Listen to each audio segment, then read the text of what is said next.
60 साल के रमेश जी ने अपने बड़े बेटे से फ़ोन पर कहा, बेटा हमारा एक्सीडेंट हो गया, मुझे ज़्यादा चोट नहीं आई पर तेरी माँ की हालत गंभीर है, कुछ पैसों की ज़रूरत है और तेरी माँ को खून चढ़ाना है। उनके बड़े इंजीनियर बेटे ने जवाब दिया, पापा मैं बहुत व्यस्त हूँ, आजकल मैं नहीं आ सकता।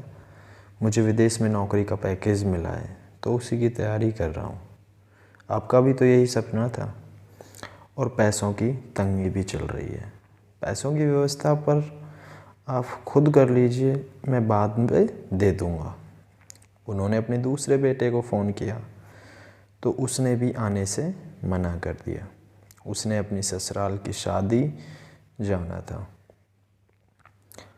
हाँ, इतना ज़रूर कहा कि पैसों की चिंता मत कीजिए, मैं भिजवा दूँगा। यह अलग बात है कि उसने कभी पैसे नहीं भिजवाए। उन्होंने बहुत मायूसी से फ़ोन कर कहा, अब उस नालायक को फ़ोन करके क्या फ़ायदा जब ये दो लायक बेटे कुछ नहीं कर रहे, तो वो नालायक क्या कर लेगा। उन्होंने सोचा और बोझिल कदमों से अस्पताल में पत्नी के पास पहुँचे और कुर्सी पर बैठ गए और पुरानी बातें याद आने लगे। रमेश जी स्कूल में शिक्षक थे, उनके 3 बेटे और 1 बेटी थी। बड़ा इंजीनियर और मझला डॉक्टर था। दोनों की शादी बड़े घराने में हुई थी। दोनों अपनी पत्नियों के साथ अलग अलग शहरों में रहते थे। बेटी की शादी भी उन्होंने खूब धूमधाम से की थी। सबसे छोटा बेटा पढ़ाई में ध्यान नहीं लगा पाया। 11वीं के बाद उसने पढ़ाई छोड़ दी और घर में ही रहने लगा। कहता था मुझे नौकरी नहीं करनी, अपने माता पिता की सेवा करनी है। पर मास्टर साहब उससे बहुत नाराज़ रहते थे। उन्होंने उसका नाम नालायक रख दिया था। दोनों बड़े भाई पिता के आज्ञाकारी थे, पर वह गलत बात पर उनसे भी बहस कर बैठता था, इसलिए रमेश जी उसे पसंद नहीं करते थे। जब रमेश जी रिटायर हुए तो जमा पूंजी कुछ भी नहीं थी। सारी बचत दोनों बच्चों की उच्च शिक्षा और बेटी की शादी में खर्च हो गई थी। शहर में एक घर और गांव में थोड़ी सी ज़मीन थी। घर का खर्च उनके पेंशन से चल रहा था। रमेश जी को जब लगा कि छोटा बेटा सुधरने वाला नहीं तो उन्होंने बंटवारा कर दिया और उसके हिस्से की ज़मीन उसे देकर उसे गांव में ही रहने भेज दिया। हालांकि वह जाना नहीं चाहता था, पर पिता की जिद के आगे झुक गया और गांव में ही झोंपड़ी बनाकर रहने लगा। रमेश जी तब से अपने दोनों होनहार और नालायक बेटों की तारीफ़ किया करते थे। उनका सीना गर्व से चौड़ा हो जाता था, पर उस नालायक का नाम भी नहीं लेते थे। 2 दिन पहले दोनों पति पत्नी का एक्सीडेंट हो गया। वह अपनी पत्नी के साथ सरकारी अस्पताल में भर्ती थे। डॉक्टर ने उनकी पत्नी को ऑपरेशन करने को कहा था। पापा पापा की आवाज़ सुनी तो देखा सामने वही नालायक लड़का खड़ा था।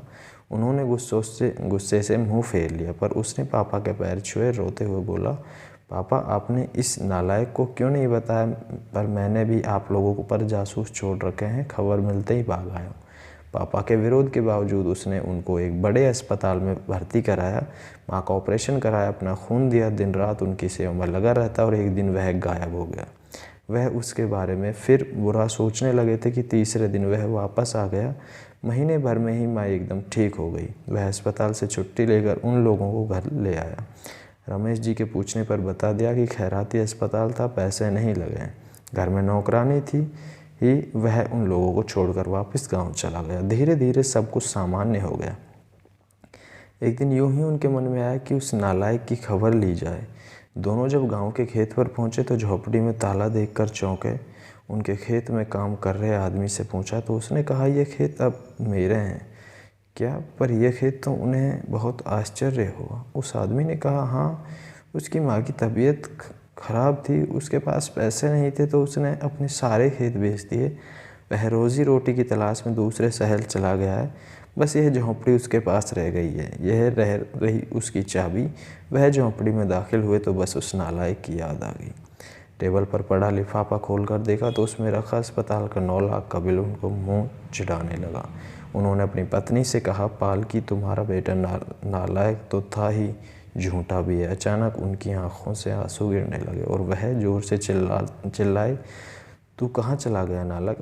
अपने पापा को छोड़कर एक बार वापस आ जा, फिर मैं तुझे कहीं नहीं जाने दूंगा।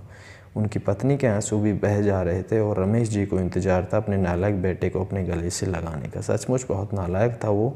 तो दोस्तों, हम आशा करते हैं कि आपको नालायक बेटी कहानी सुनकर ज़रूर अच्छी लगी होगी और कृपया इन कहानियों आप अपने दोस्तों और परिवार के साथ शेयर ज़रूर करें। अगर आपको यह कहानी अच्छी लगी तो हमारे चैनल को लाइक और सब्सक्राइब ज़रूर करें।